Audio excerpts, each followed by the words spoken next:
This is the 26th broadcast in the series America Looks Abroad, presented by the officers and staff members of the Foreign Policy Association.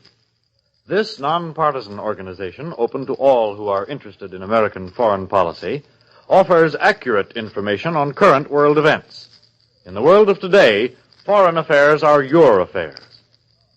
Mrs. Vera Michelis Dean, authority on European affairs, will speak today in place of Mr. James F. Green, originally scheduled for this time. The fate not only of Europe, but of the whole world, hinges on the outcome of Germany's invasion of Holland and Belgium. Mrs. Dean will discuss the question, can Hitler win the war this year? Mrs. Dean. Good afternoon. With the invasion of Luxembourg, Holland, and Belgium, Germany, after 8 months of war, has come to grips with France and Britain.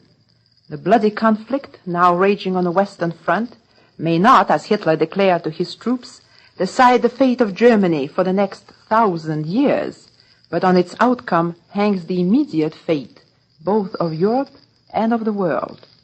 In his lightning attack on the Low Countries, Hitler has gambled Germany's entire resources of manpower and raw materials on a chance of winning the war this year, before the Allied blockade has undermined German economy.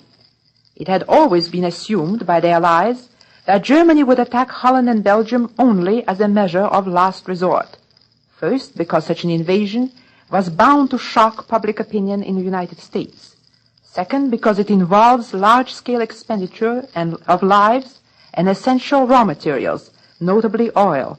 And third, because such an invasion breaks the deadlock on the Western Front and enables the Allies to engage German forces in a familiar theater of war close to their own bases.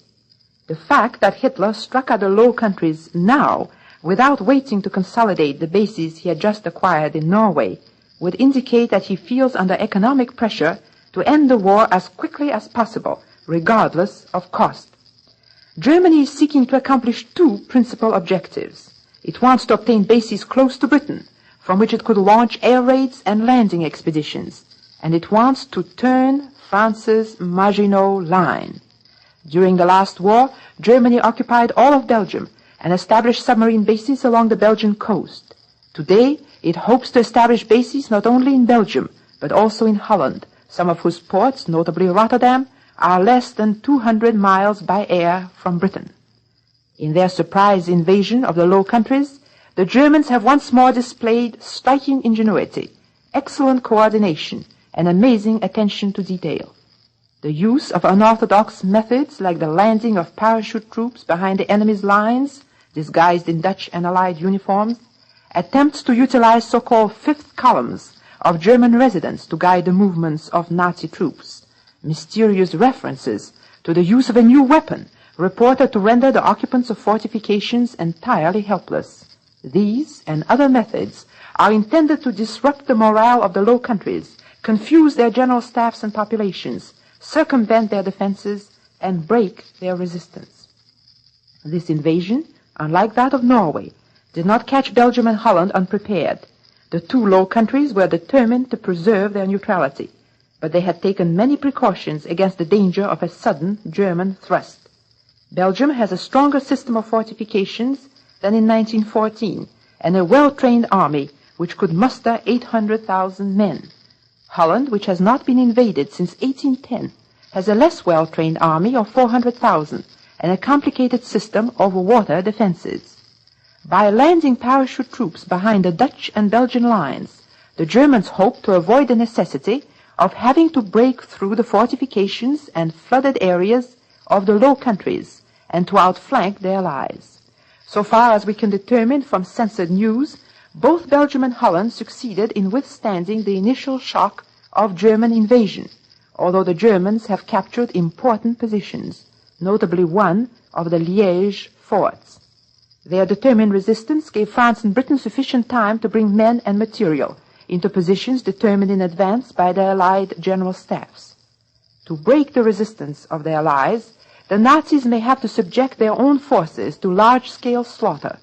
This they are apparently ready to do in the hope of achieving a decisive victory. Such a victory is by no means outside the realm of possibility. But if the Nazis fail to win a quick decision now and are forced to fight a long war of positions, this would represent a Nazi defeat, because Germany does not command sufficient economic resources for a long war. If Hitler had hoped that his plans would be furthered by political confusion in France and Britain, this hope was defeated by the swift reorganization of the British and French cabinets. Mr. Chamberlain, bowing to criticisms of the Norwegian campaign in the House of Commons, resigned on Friday. Winston Churchill immediately formed a war cabinet of national union, which includes leaders of the Labour and Liberal opposition. In a less drastic reshuffle, the French Premier, Paul Reynaud, broadened his cabinet, which already included radical socialists and socialists, by adding 2 leaders of the right. These cabinet changes should strengthen political unity in France and Britain and permit more energetic prosecution of the war. It is thus with greatly increased morale and with grim realization of the issues at stake that the Allies are meeting Germany's direct onslaught on the West. Their chief weakness lies not in morale, nor in their preparations for land warfare, where the French army is expected to display its traditional courage and striking power, nor in their vast economic resources, now strengthened by the resources of Holland and Belgium. The chief weakness of the Allies lies in the fact, acknowledged last week by Winston Churchill, that they have not yet achieved equality with Germany, either in the number of airplanes now at their disposal, nor in the rate of airplane production. The Allies may therefore be forced to remain on the defensive. True, the question whether air power alone can prove decisive has not yet been answered in the affirmative. The German campaigns in Poland and Norway give no real clue to the situation in the Western countries, which command far better anti-aircraft defenses. But meanwhile, the fact remains that the Nazis enjoy superiority in the air, and whatever the outcome of the struggle, are in a position to wreak incalculable havoc on the Low Countries and on the Allies. The crucial necessity for the Allies of promptly increasing the number of their airplanes confronts the United States with an immediate decision of far-reaching importance. The United States is the only great industrial power outside the area of conflict which can furnish airplanes to the Allies. But even the United States has not caught up with the reported rate of German production. In 1939, the total output of our aircraft plants was 2,400 planes of all types, military and commercial. It is expected that by September of this year, the United States will produce at the rate of 800 planes a month, as compared with 1,500 planes a month in Germany. On May 1, before the invasion of the Low Countries, France and Britain had on order here approximately 3,000 military airplanes, and it is now reported that they may order 2,000 additional planes at once, bringing their total orders to 5,000. Can our aircraft factories fill these orders promptly? Estimates of the potential capacity of our aircraft industry vary widely. The most realistic estimate is that our total production will be at the rate of 10,000 planes a year by September 1940. At present, deliveries of planes already contracted for are being made at from 6 to 8 months after the contract date. It would thus appear that actual deliveries during the next 6 months, which may prove crucial for the Allies, will not run much over 3,000 planes. The Allies, however, could obtain additional planes if the War and Navy departments agree to release planes they now have on order in our factories for the Army and Navy.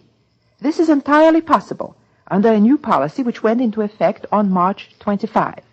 This policy permits release of airplanes at the discretion of the War and Navy departments on recommendation of the Joint Aeronautical Board. Such action, unlike 2 other measures now under discussion in Washington, would not require authorization by Congress. The 2 other measures discussed in Washington are the grant of credits to the Allies, who must now pay cash for all their purchases here, and permission for American ships to carry airplanes and other war material to Allied ports. Both of these, as you know, are at present prohibited by the Neutrality Act. It is not expected that any action on these 2 measures could be taken until the next session of Congress.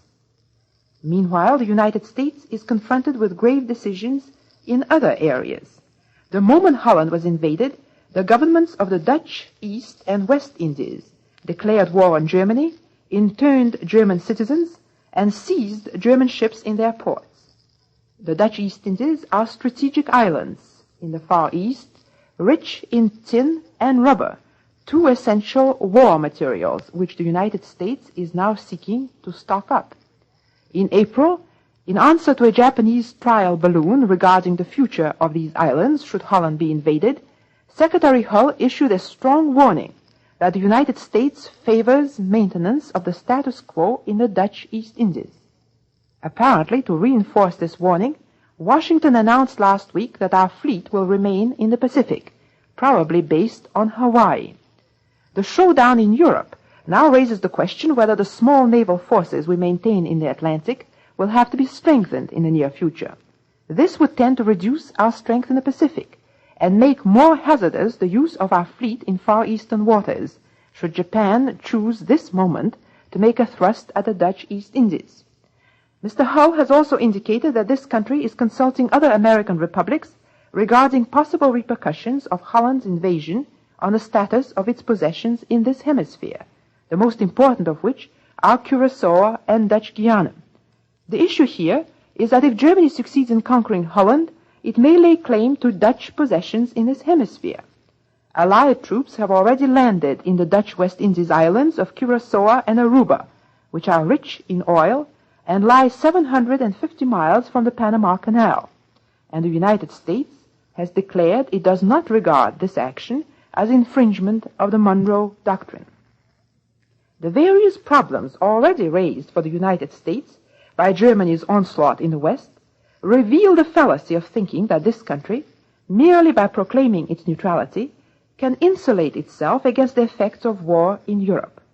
There is room for legitimate difference of opinion as to the course this country should pursue under the circumstances, but it would be a dangerous self-deception to believe that it makes no difference to the United States who wins the war in Europe.